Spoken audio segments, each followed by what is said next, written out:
Pero aba, ibang klase po ang nangyayari ngayon. Una-una, hindi po People's Initiative ang nangyayari. Mga kongresista ang nagsusulong. Marami po ako natanggap na mga larawan na ang nagpapapirma daw dun sa form ng charter change through People's Initiative ay mga kongresista. Okay? Kasi ang speaker, chances are, siya rin na magiging prime minister. Bakit? Ang speaker po, ang prime minister, ihahalal ng mga parliamentarians. Nakakabahala po yan. Dahil pag yan ay naapruban, abay, kung anong gusto ng Kamara, yun ang masusunod. Magiging inutil ang mga senador pagdating sa mga dapat na isumiti sa taong bayan kung paano maamendahan ang saligang batas. Ito nga mga kababayan, bago natin ituloy ang video na ito, kung bago ka lang sa aking YouTube channel baka pwede makahingi ng like at subscribe at click mo na rin ang notification bell para updated ka sa aking nilalabas na bagong video. Salamat po. Tayong mainit na issue. Well, sinabi na po ni Speaker Martin Romualdez na isusulong ng mababang kapulungan ang charter change. Pero ngayon po, alam nyo kasi sa charter change, tatlong pamamaraan yan. Isa sa pamamagitan ng Constitutional Convention, kung saan ang taong bayan ang maghahalal ng mga tao na magpo-propose ng mga amendments. Pangalawa, Constituent Assembly. Ito po, yung Kongreso mismo, yung Kongreso mismo ang nagpropose ng mga amendments. Pero para ma-approve ang amendments na madala sa tao para sa isang plebisito, kinakailangan voting separately ang Kamara at ang Senado. Bakit dapat separately? Kasi 300 plus ang Kamara, 24 lang ang Senado. Siyempre, kapag voting jointly yan, talo ang Senado kasi 24 lang sila. So ang sabi ng saligang batas, dapat kapag Constituent Assembly, voting separately yung Kamara at saka ang Senado. At ang pangatlo, isa pong innovation ay through People's Initiative. Yung taong bayan mismo ang mag-propose ng pagbabago sa saligang batas. Ito po ay in-institutionalize yung people power na nangyari noong 1986 at ginaya po natin yung proseso ng Switzerland kung saan ang tao mismo ay pwede gumawa ng mga batas at pwede magkaroon ng amendments sa kanilang saligang batas. Ang requirement po, 2% per district sa buong Pilipinas. Kinakailangan malinaw kung ano yung proposed amendments sa saligang batas na pinopropose. At kapag yan ay na-validate na mayroong 2% kada distrito, magkakaroon po ng referendum. Pero aba, ibang klase po ang nangyayari ngayon. Una-una, hindi po People's Initiative ang nangyayari. Mga kongresista ang nagsusulong. Marami po ako natanggap na mga larawan na ang nagpapapirma daw dun sa form ng charter change through People's Initiative ay mga kongresista. Okay.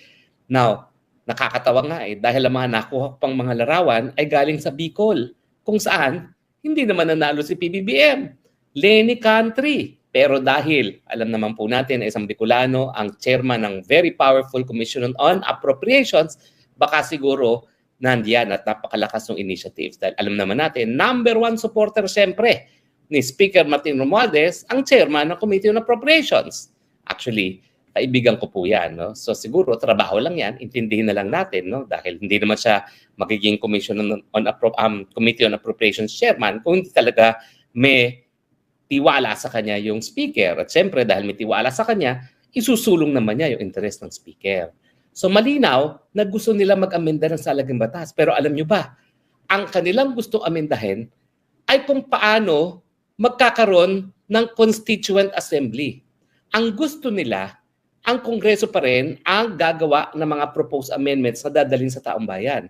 Ang babaguhin nila ay yung provision na dapat voting separately ang Kamara at saka ang Senado. Tignan niyo po itong form na nakuha ko ha. Ang tanong po dito ay hindi siya ma-expand, no? Kung po pwede sana ma-expand. Ang inaamenda, pwede ba natin palakihin to kasi hindi ko siya mabasa. Ang inaamenda ay yung provision ng saligang batas na nagsasabi na dapat voting separately ang Kamara at saka ang Senado pag sila ay nagpo-propose ng amendments through Constituent Assembly. Aba ngayon, hindi na. Voting jointly. Ibig sabihin, kung ano yung proposal ng Kamara, yun ang makikerry at yun ang dadalhin sa taong bayan dahil siyempre 24 lang ang mga senador. Now, una-una, delikado po ito. Kasi alam naman natin na mayroon nag-aambisyong maging Prime Minister. At alam naman natin, ang mga senador ay tututol kapag bubuwagin nila ang Senado at gagawing single House of Parliament na lang. Bakit? Kasi ang Speaker, chances are, siya rin ang magiging Prime Minister. Bakit? Ang Speaker po, ang Prime Minister, ihahalal ng mga parliamentarians. So kung ang Speaker of the House ay hinalaw ng mga kongresista, chances are, kapag nagkaroon ng charter change at napalitan ng parliamentarian, siyempre, yung speaker ngayon, siya rin ang magiging prime minister. Kaya naman, hindi nakapagtataka na ang initiative ay hindi people's initiative. Ito ay speaker's initiative. Congressional initiative. Hindi naman naggalit sa taong bayan. So yan po yung una-una. Nakakabahala po yan. Dahil pag yan ay naapruban, abay, kung anong gusto ng Kamara, yun ang masusunod. Magiging inutil ang mga senador pagdating sa mga dapat na isumiti sa taong bayan kung paano maamendahan ang saligang batas. Pero mas nakakabahala pa yung pamamaraan na isinusulong nila itong Pirma Part 2. Unprecedented. Unang-una, mukhang ito nga po ay initiative ng Kongreso at sila pong makikinabang nito. Kasi kapag voting jointly na, kung anong gusto ng Kongreso, yun ang dadalhin sa taong bayan. Pangalawa, bakit nga naging speakers o congressional initiative ito? Ang tawag nga dyan, People's Initiative. Dapat manggaling yan sa taong bayan, hindi dapat manggaling sa mga politiko. Pangatlo, mahal po itong proseso na ito, yung pagkukuha ng 2% kada district. Napakahirap po niyan. 300 plus districts tayo, nasisiguraduhin natin na 2% ay makakakuha na pipirma ang taong bayan.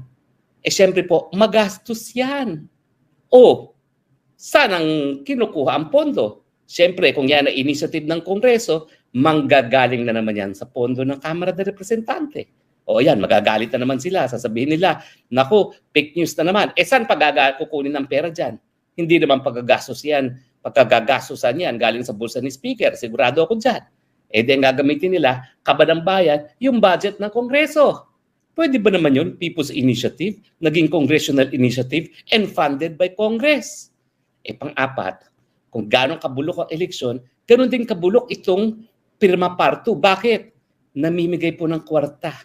Binibili o di naman kaya linoloko mga pumipirma.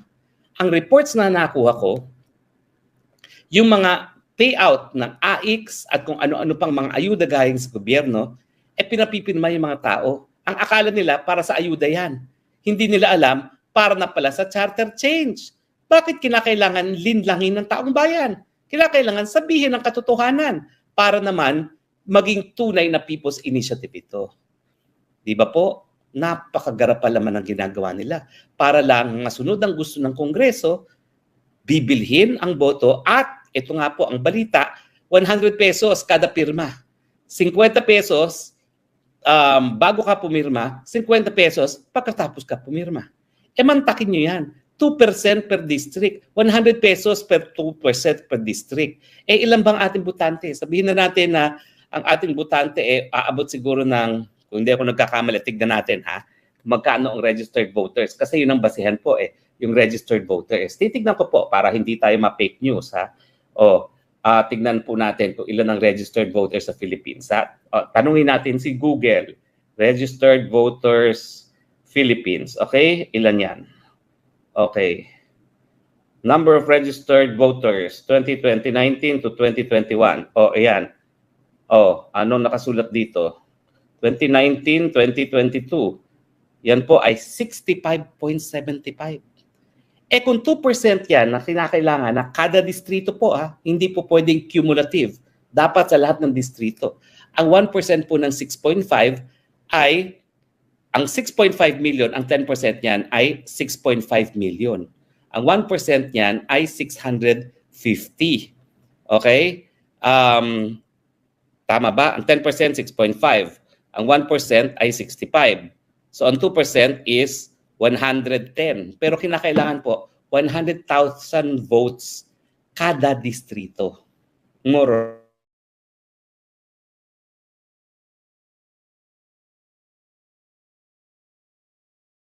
pesos. Magkano po yun?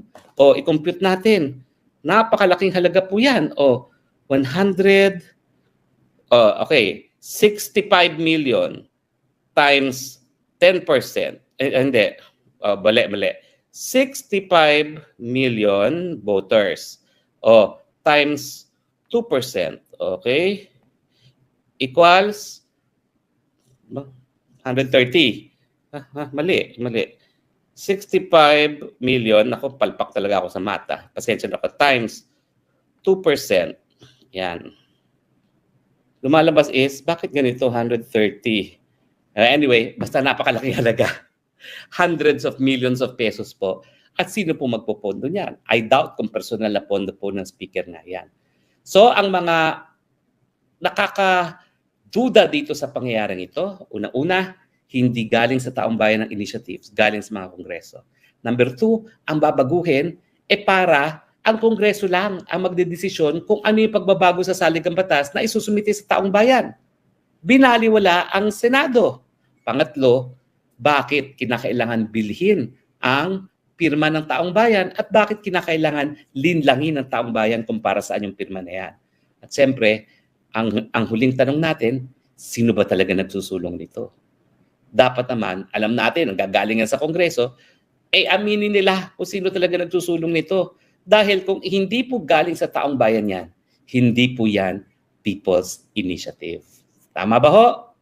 Yan po ay magiging makasarili at yan po ay para sa interes lamang ng isang tao na gustong mag-Prime Minister. Kung sino yun, your guess is as good as mine. Kung nagustuhan mo ang ganitong video, huwag kalimutan ang magkomento kung ano ang saloobin mo. Salamat po.